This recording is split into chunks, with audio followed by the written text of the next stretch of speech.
5 मैं लिखवाऊंगा, 5 मैं लिखवाऊंगा। कैसे लिखवाऊंगा?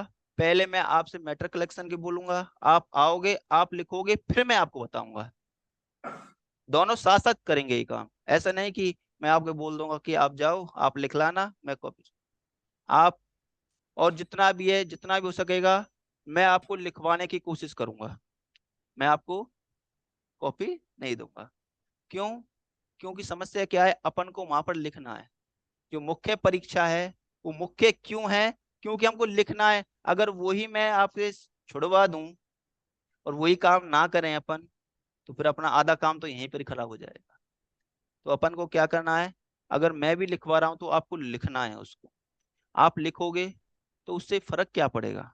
उससे ये फर्क पड़ेगा कि मैंने लिखवाया, आपने उसे सुना, सुना, उसके बाद आपने लिखा।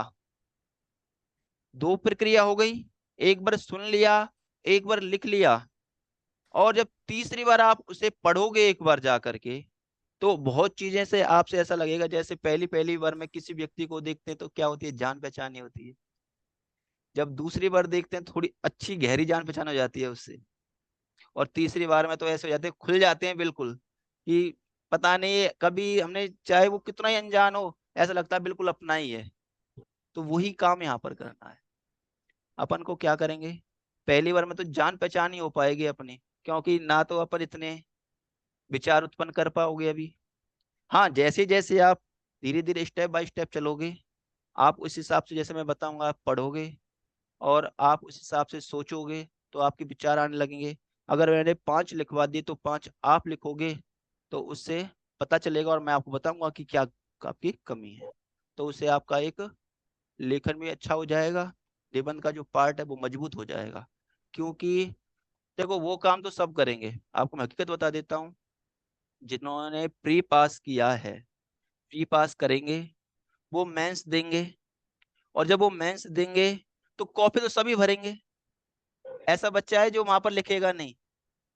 लिखेगा ना, सभी लिखेगा। तो फिर कुछ ही बच्चों को विशेष ही क्यों मान लिया जाता है? जब सबने ही लिखा है, सबकी कॉपी चेक हो रही, सबको ही नंबर इक्वल मिल जाना चाहिए। क्योंकि ऐसा बच्चा तो कोई होगा ही नहीं जो, अगर उसमें 10 पेज है तो उनको भर के ही नहीं आएगा। भर के तो आएगा भाई, हर बच्चा भर के आएगा। लेकिन नंबर उसको मिलेंगे जो जो नियम वाले, जो एक्चुअल में सही, जो लेखन की शक्ति होती है, जो लेखन का प्रकार होता है, उस प्रकार से वो निबंध लिखेगा। बात क्लियर? ठीक है, जान पहचान तो अपनी होती रहेगी अब जैसे जैसे क्लास आगे बढ़ेगी। अब बात करते हैं निबंध की। जो निबंध कहते किसे हैं? सब। हाँ। हम्म, हम्म, हाँ, उसके भी कटते हैं। देखो, अपन अगर अशुद्धि कर रहे हैं तो अशुद्धि के मार्क्स तो कटेंगे ही। लेकिन क्या होता है, जब अपन बहुत अच्छा लेखन कर रहे हैं, तो जो एग्जामिनर है वो इग्नोर भी कर जाता है बहुत चीजों को। अगर कोई बच्चा लेखन में इतना अच्छा लेखन कर रहा है कि उसका जो विचार है, तर्क है, उसके तथ्य हैं, वो उसको पसंद आ रहे हैं, तो वो उसमें जो कुछ कमियां हैं उनको इग्नोर कर जाता है। और आपको एक तो ये बात है कि निबंध में आप सोच रहे हो कि पूरे नंबर दे, पूरे नंबर तो नहीं देगा। अगर 20 का है तो ज्यादा से ज्यादा जो साहित्य वाला होगा खूब हाथ खोलेगा। अगर वो युवा होगा तो खूब हाथ खोलेगा तो 17-16 तक ही पहुंच पाएगा। अगर कोई बिल्कुल ही, कौन सा आ गया, कोई यूनिवर्सिटी के बूढ़े बूढ़े व्यक्ति आ गए, तो उनके हाथ में से तो पेन चलना ही बहुत टेढ़ी खीर होती है। वो तो हाथ ही नहीं खोलते। तो वो तो 10-12, जब बहुत ही अच्छा उनको लगता है तो 13 तक, 14 तक ऐसे ही चल पाते हैं उनका काम तो। और इसमें क्या, जितना हो सके आपको सरल शब्द यूज करो। ऐसा नहीं है कि हिंदी शब्दकोश तो इतना बड़ा कोश है, यहाँ पर तो अगर वो शब्द नहीं आ रहा है तो उसके लिए दूसरा शब्द ले लो आप। यहाँ कमी नहीं है, इंग्लिश में तो कमी है, वहां तो आपको फिक्स है। आपको रटे हुए शब्द फिक्स हैं तो आप उनको यूज करते हो। यहाँ तो विशाल है, और अपन तो बोलते भी हिंदी हैं, तो ज्यादा कर शब्द भी अपने ऐसे उपजेंगे आराम से, कोई दिक्कत नहीं है। ऐसे नहीं है कि आप बिल्कुल ही कठिन शब्द लो और ऐसे शब्द लो कि भाई जो सर हम बिल्कुल एक वहां से पढ़ ली, आपने किसी बुक से पढ़ ली। अगर मैं आपको एक बता देता हूँ एक चीज और, अगर आपने जैसा बुक में लिख रहा है अगर ऐसे भी लिख दिए ना, सेम लिख दिया, तो भी आपको नंबर नहीं मिलते हैं। कभी देख लेना, ऐसे में आपको कभी भी नंबर नहीं मिलेंगे। जब तक आप जो निबंध है, जिसका लिखाने का मुख्य उद्देश्य है, अगर वो ही पूरा नहीं करोगे तो आपको कभी भी ऐसे में नंबर नहीं मिलेंगे। बात क्लियर? अब बात करते हैं जो निबंध है। निबंध का जो शाब्दिक अर्थ होता है वह होता है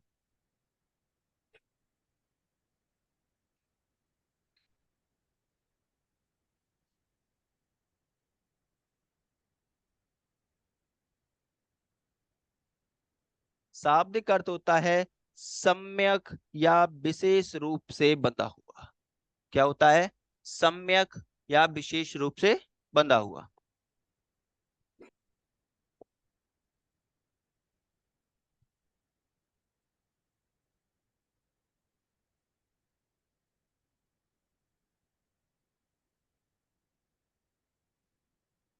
और यही जो प्रक्रिया होती है लेखन में, यही लेख में होती है।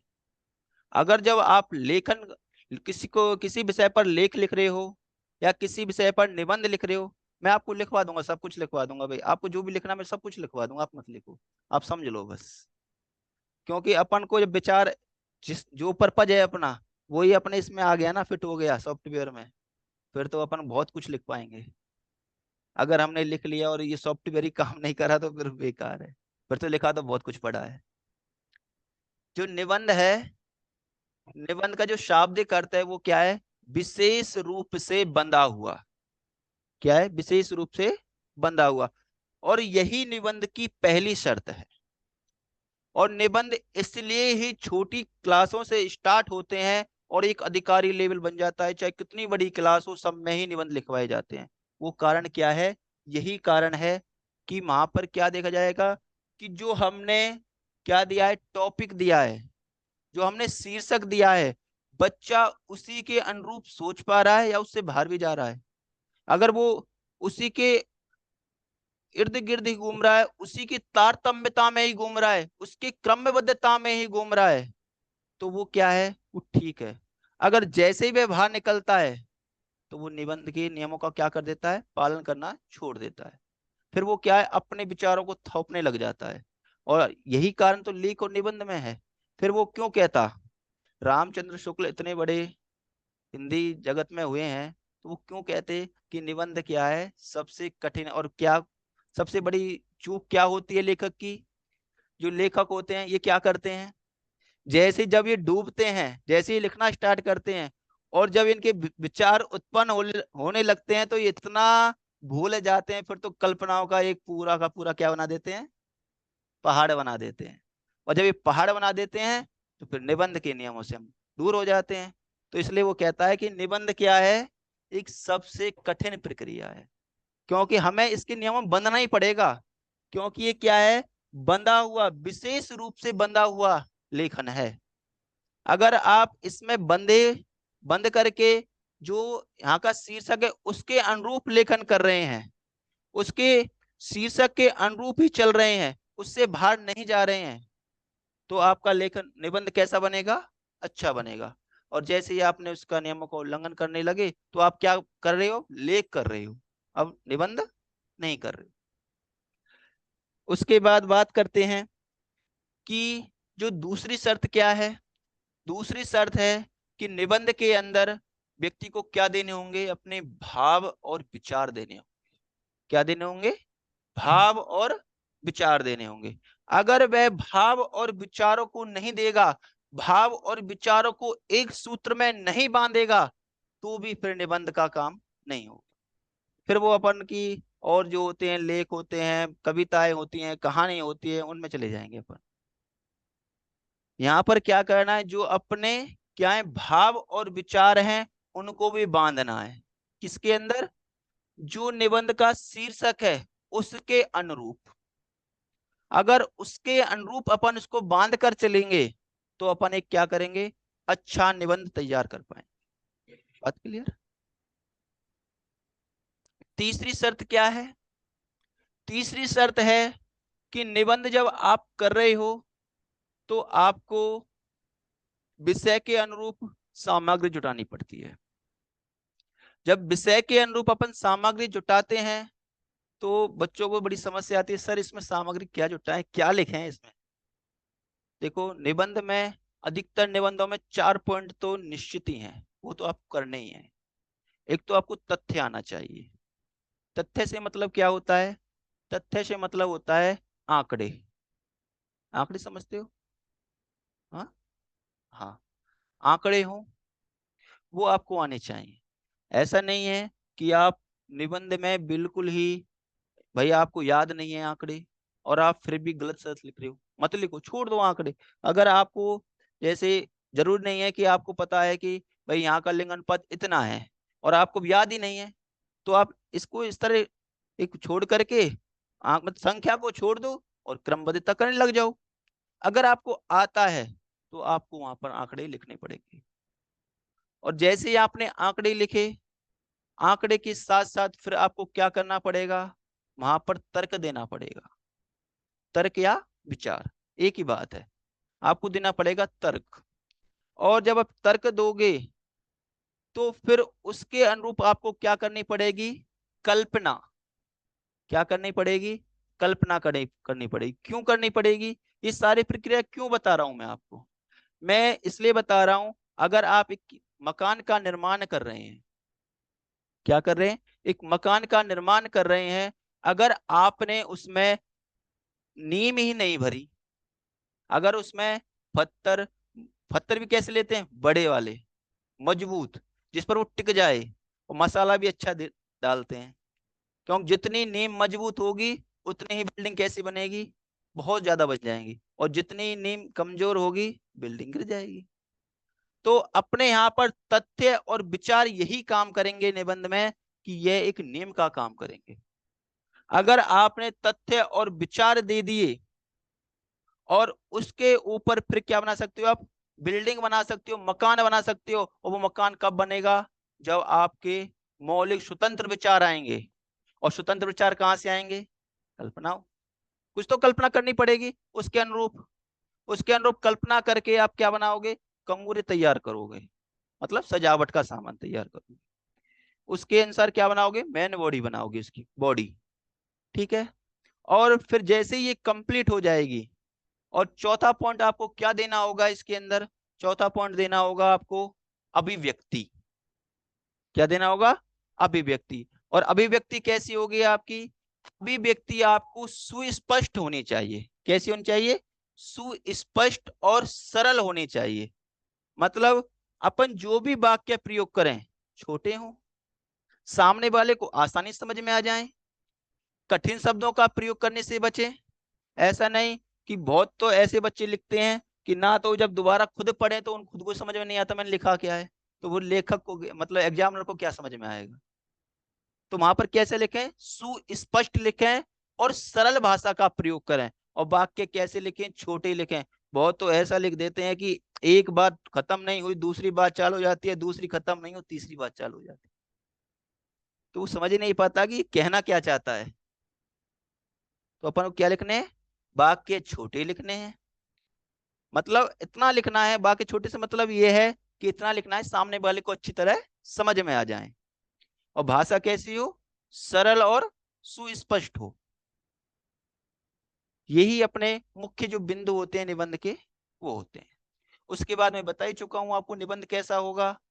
एक वर्णनात्मक होते हैं, दूसरा कल्पनात्मक या भावनात्मक होते हैं, तीसरा विचारात्मक होते हैं, चौथा संस्मरणात्मक होते हैं, पांचवा व्यंग्यात्मक होते हैं। ये 5 प्रकार होते हैं निबंध के। और जिनमें से आपको क्या क्या करना होगा? आप इतना तो सभी जानते ही हैं, वर्णनात्मक वर्णन होता है। वहां पर देखने को क्या मिलेगा? कल्पना में आप कल्पना करोगे, भावनाएं प्रकट करोगे, विचार दोगे। और जब आप विचारात्मक लिखोगे तो कल्पना और तथ्य दोनों साथ साथ चलेंगे। ये क्या है? उसकी रीढ़ की हड्डी की तरह काम करेंगे। अगर आप एक चीज को भी छोड़ रहे हो ना निबंध में से, तो आपका निबंध का जो पॉइंट है ना, वो डिसमिस होने लग जाता है, मतलब खराब होने लग जाता है। तो आपको इन 3-4 चीजों का विशेष ध्यान रखना होगा। सबको ये बात क्लियर है ना? अगर आप कोई लिखना चाहे तो मैं लिखवा सकता हूँ इन बातों को। तुम कहोगे तो मैं लिखवा दूंगा, तुम कहोगे तो अपन आगे बढ़ चलेंगे। बोलो। हाँ। हाँ, पॉइंट लिखवा दूंगा। लिखिए फिर। निबंध। जो निबंध का शाब्दिक अर्थ है वह होता है सम्यक या विशेष रूप से बंधा हुआ। और आपको इन चीजों का पालन करना ही पड़ेगा भाई। देखो, अगर आप अच्छा निबंध लिखना चाह रहे हो तो इनका तो पालन करो। सम्यक या विशेष रूप से बंधा हुआ। ठीक है।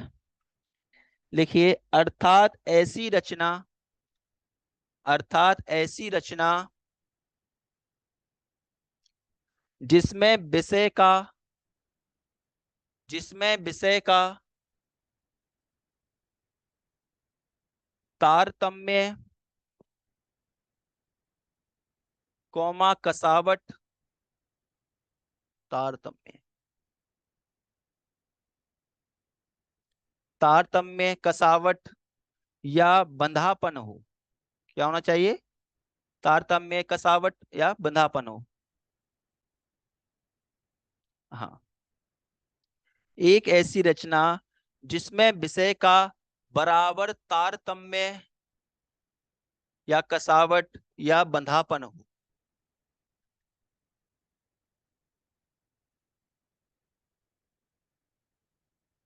नेक्स्ट लाइन्स लिखिए। निबंध में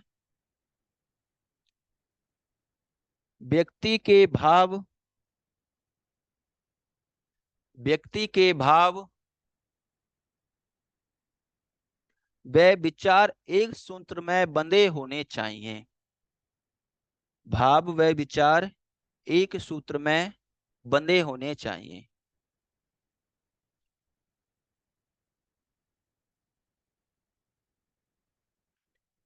जैसे जैसे एक माला में जैसे एक माला में क्या होता है? आपने देखा होगा कि माला होती है, माला में एक एक मोती क्या है, एक क्रमबद्ध तरीके से ही परोया हुआ होता है। वो एक दूसरे का स्थान नहीं ले सकता। ठीक है। और उसी जो क्रमबद्धता है, उसी का ही आपको क्या करना है, नियम का पालन करना। दूसरी क्या होती है, उनके अंदर कसावट होती है। जैसे वो माला बनते हैं तो उसमें क्या करते थे, गांठ बांध देते हैं कि कोई बाहर नहीं जाएगा, दायरे में ही रहेगा। तो वही काम आपको करना है। लिखिए, जैसे एक माला में फूलों का एक माला में फूलों का अनुशासित एवं क्रमबद्धता के रूप में, क्रमबद्धता मतलब क्रम के अनुसार, अनुशासित एवं क्रमबद्धता के अनुसार बंदी होती है बंदी होती है। उसी प्रकार निबंध में भी उसी प्रकार निबंध में भी हमें इस बात का विशेष ध्यान रखना चाहिए। हमें इस बात का विशेष ध्यान रखना चाहिए।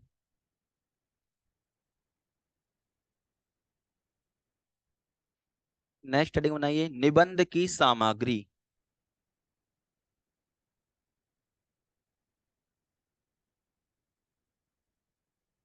निबंध की सामग्री। लिखिए, निबंध के निबंध के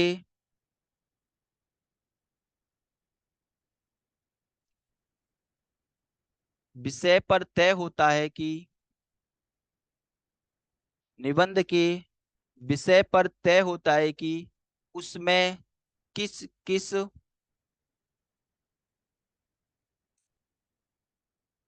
किस किस पॉइंट का प्रयोग किया जाएगा।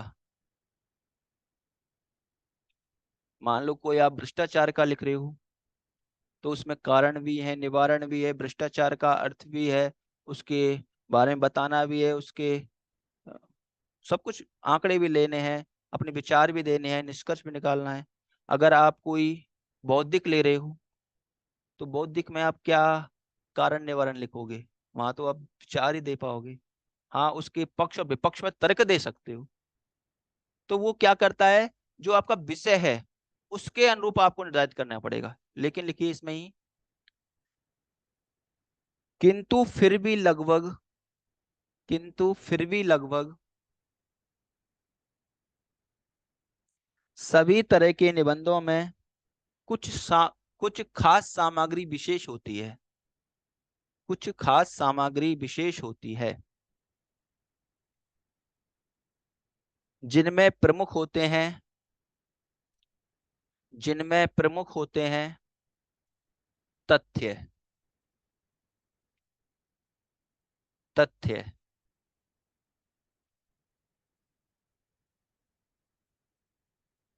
कौमा, तर्क या विचार, तर्क या विचार,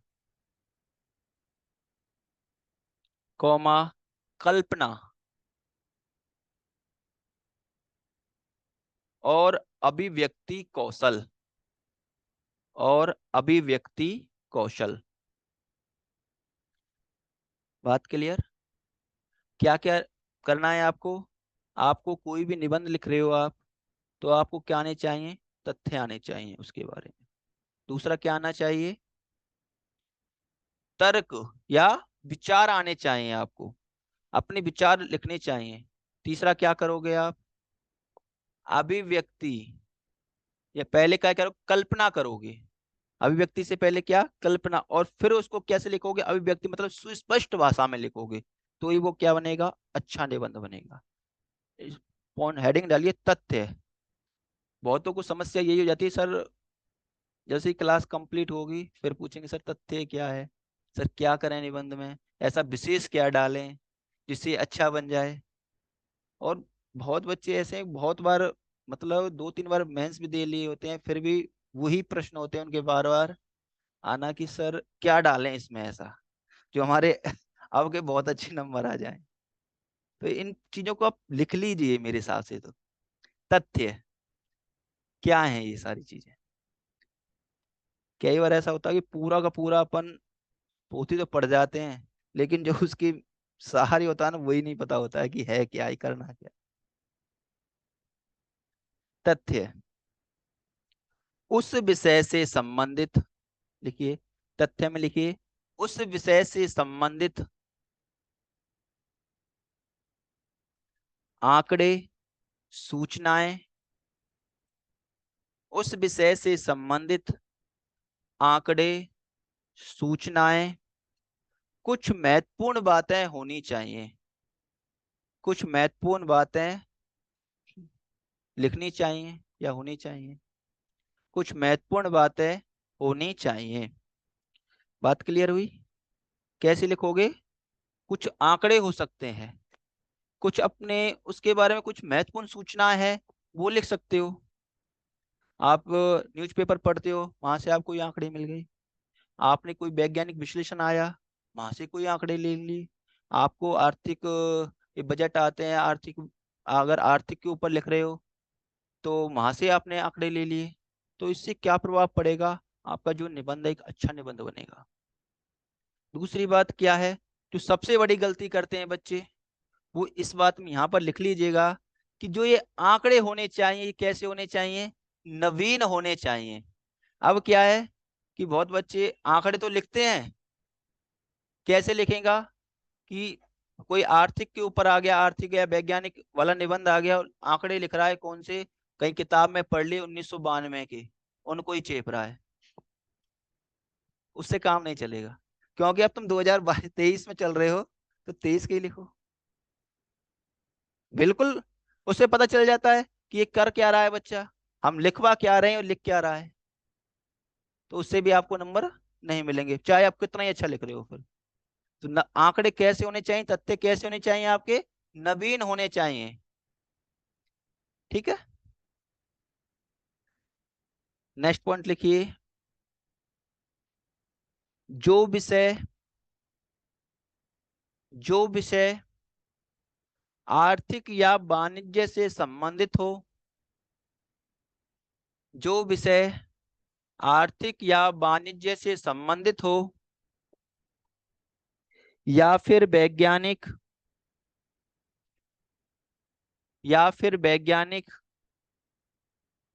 विषयों से संबंधित हो, उन विषयों में आंकड़ों का विशेष महत्व होता है। उन विषयों में आंकड़ों का विशेष महत्व होता है।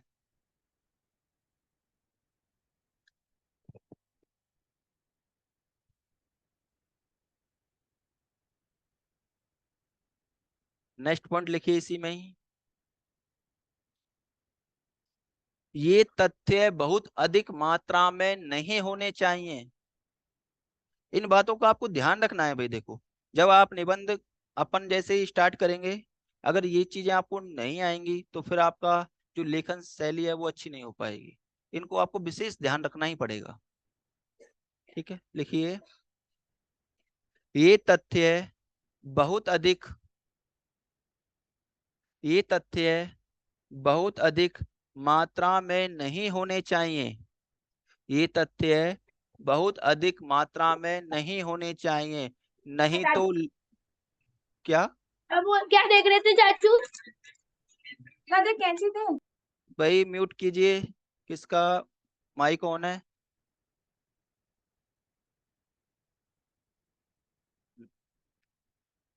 नहीं तो लेखक के विचार दब जाते हैं। क्या होता है?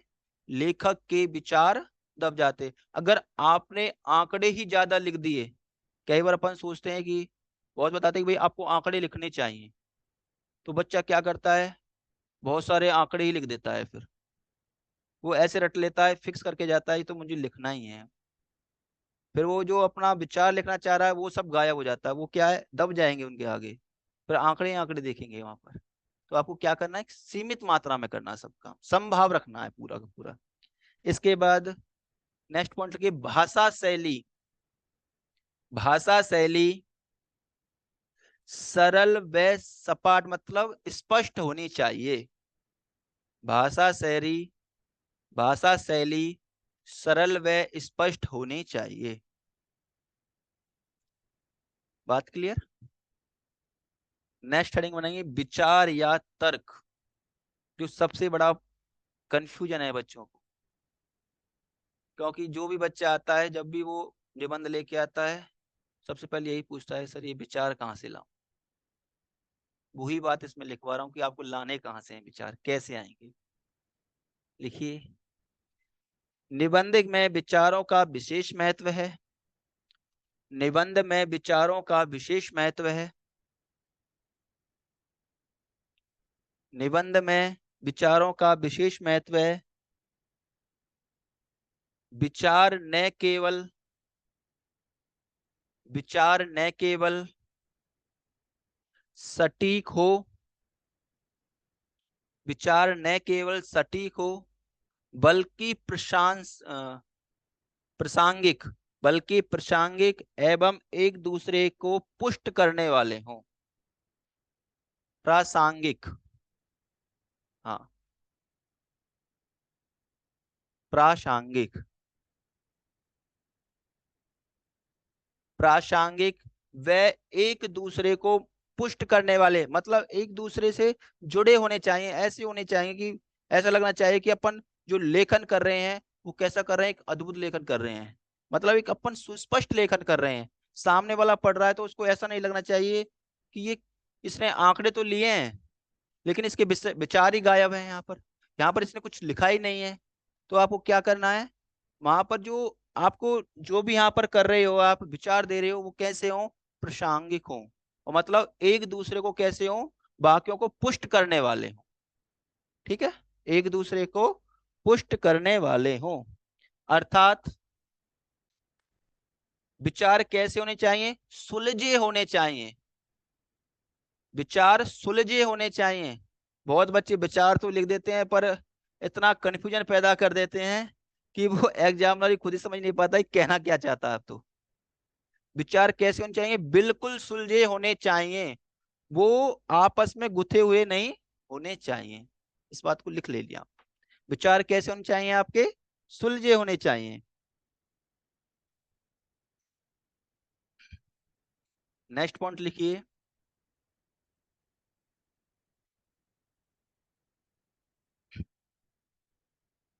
अब बात करते हैं नेक्स्ट पॉइंट में कि जो समस्या है, विचार आएंगे कहां से। सबसे बड़ी समस्या जो सबको रहती है कि विचार आते कहां से हैं। लिखिए। जब आप जब आप किताब मैगजीन अखबार पढ़ने से बटोरे नहीं जाते हैं। क्या नहीं किए जाते हैं? विचार कभी भी अखबार मैगजीन किताबें पढ़ने से बटोरे नहीं जाते हैं।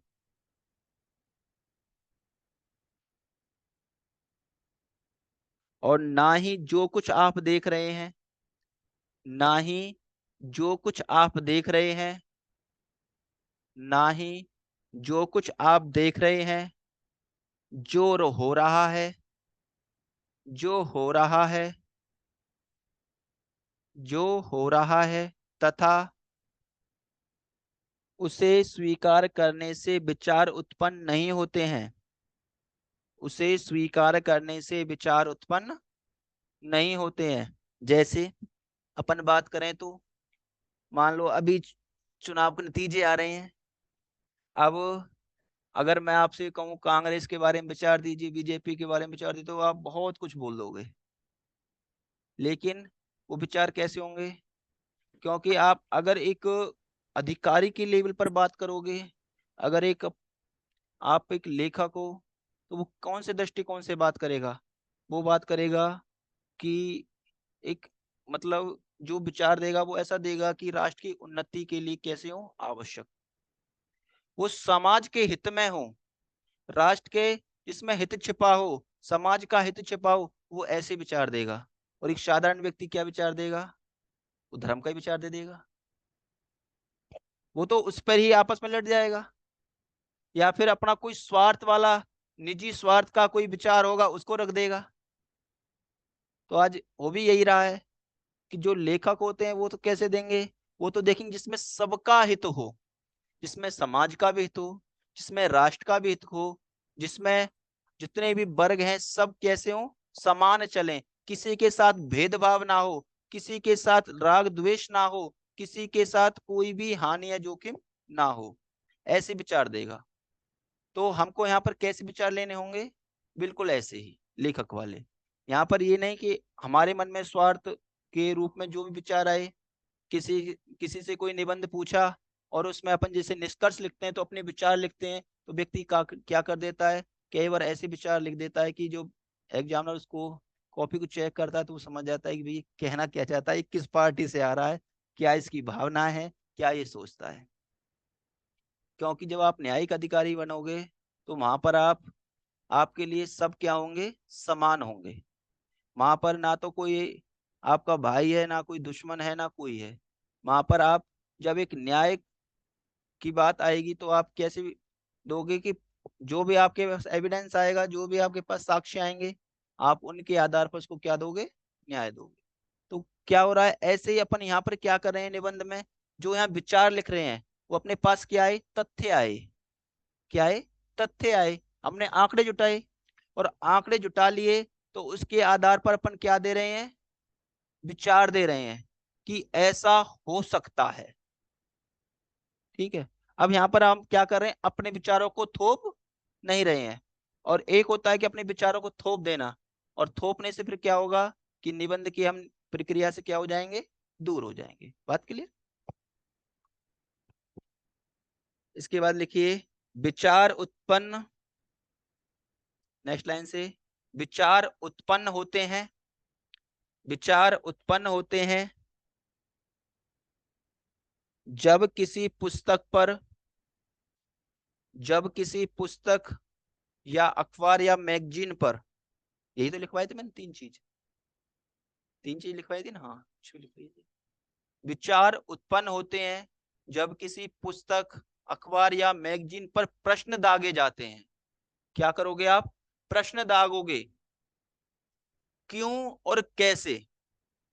जिस दिन आप क्यों और कैसे वाला प्रश्न दागने लग गए, उस दिन आपका जो ये दिमाग है खुलने लग जाएगा। क्योंकि जैसे ही आपने क्यों वाला चीज लाए, तो आप क्या करोगे, फिर उसके बारे में और सर्च करोगे। जब और सर्च करोगे फिर आपको और चीज, नए आंकड़े मिलेंगे। जब आपको नए आंकड़े मिले, एक पुराने आंकड़े हो गए, एक नए तथ्य आ गए, फिर आप उनको देखोगे इसमें सही गलत क्या है। फिर आपकी बौद्धिक क्षमता काम आएगी, फिर अपनी बौद्धिक क्षमता को लेकर के बैठोगे, उसकी स्मृति के आधार पर आप निर्णय दोगे कि भाई ये चीज सही है, ये गलत है। तो विचार कहां से उत्पन्न हुए? कि जब अपन ने क्या किया, किसी चीज पर प्रश्न चिन्ह दाग दिया। अगर जिस दिन अपन क्या करने लग जाएंगे, किसी चीज पर या किसी अखबार पर, मैगजीन पर, किसी लेख पर जो अपन पढ़ रहे हैं, जो अपन बटोर रहे हैं सामान, जिन पर अपन रोज रीडिंग करते हैं, और अपन ने यही काम तो नहीं किया है। बच्चे 2-2 साल से पढ़ रहे हैं टोटल पेज, आते सर मैं 2 साल से रोज पढ़ रहा हूँ पर समझ में नहीं आ रहा कि लिखूं क्या। विचार ही उत्पन्न नहीं होते। जैसा वो सोच रहा है ऐसा मैं सोच नहीं पाता। क्योंकि हमने क्या किया है, हमने पढ़ा ही पढ़ा है, लेकिन अब तक उस पर प्रश्न चिन्ह नहीं दागा। और हमको क्या करना है, उस पर प्रश्न लगाना है और अपने विचार निकालने हैं, वो वहां पर लिखने हैं। बात क्लियर? नेक्स्ट लिखिए। जितना आप प्रश्न खड़े करेंगे, जितना आप प्रश्न खड़े करेंगे, माथा पच्ची करेंगे, जितने आप प्रश्न खड़े करेंगे, माथा पच्ची करेंगे,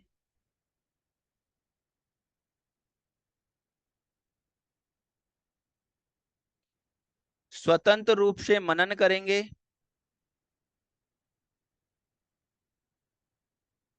स्वतंत्र रूप से मनन करेंगे,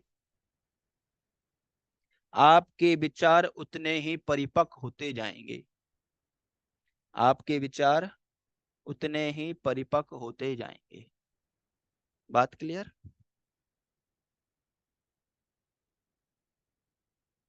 इसके बाद कल कंटिन्यू करेंगे। ठीक है, आज के लिए इतना ही। जो अपन आज बात करी, डिस्कस किया, इसमें किसी को कोई दिक्कत हो, कोई चीज बात समझ में नहीं आई हो, कोई आपका प्रश्न हो, ऑनलाइन में, इधर ऑफलाइन। हाँ। क्या चीज? हाँ।